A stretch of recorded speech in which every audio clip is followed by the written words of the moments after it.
This is a parliamentary dictation with speed of 80 words per minute taken from previous year SSC grade D dictation.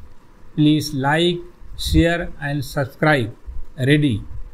Mr. Speaker, Sir, I welcome this opportunity which has been provided by this honorable House to discuss this statement which I made the other day before the honorable members.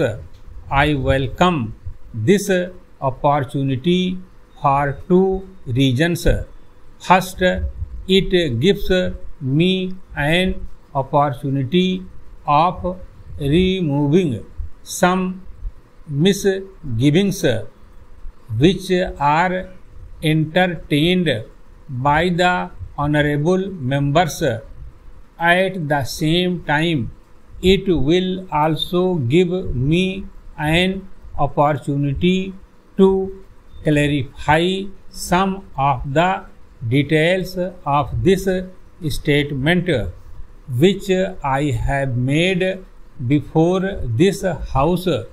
Before doing that, I would like to make a few observations, and these are that some of the honorable members have expressed views that so far as the matter of food is concerned, it has to be treated as a national problem.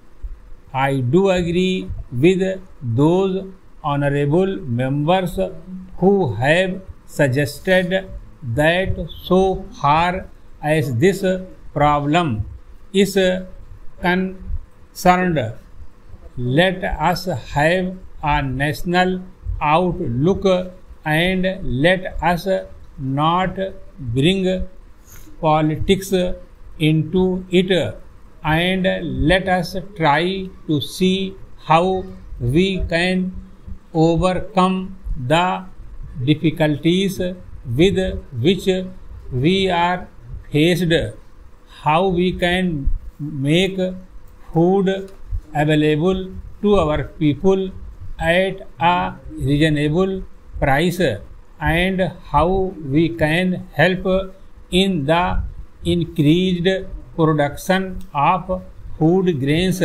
and cereals and other commodities, so that we may not have to face this kind of difficulty in the future.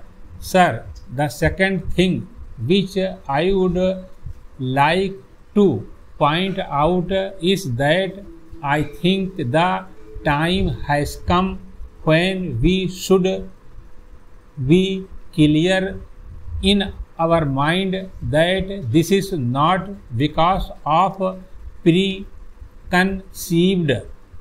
ideas that we had placed a certain policy before this House and before the country last year. We thought that the policy of take over would help us in having an effective control over the surplus, so that there may be no scope for speculators on the one hand, and there may be no distortion of prices on the other hand, and it may be possible for us to provide the food grains which are the essential commodities for the existence of our people at a reasonable price to our people and particularly the vulnerable sections. That was the main objective or idea underlying this policy. So far as procurement is concerned, that was a procedure in order to implement that particular policy. When some people say that we have reversed our policy or that we have surrendered our policy regarding food grains, I do not agree to such a view. So far as my friend Mr. Misra is concerned, and so far as my friend Mr. Madhu Limie is concerned, they did not expect much good out of the policy which we have initiated this time, but they have not told us what is the better policy which can serve the objective which we have placed before ourselves. Sir, I would like to point out one thing. There is no question of surrender and there is no question of reversal in our policy. I can reiterate and emphasize that so far as this government and our party are concerned, we accept the socialist path as the proper path for the purpose of development. Stop.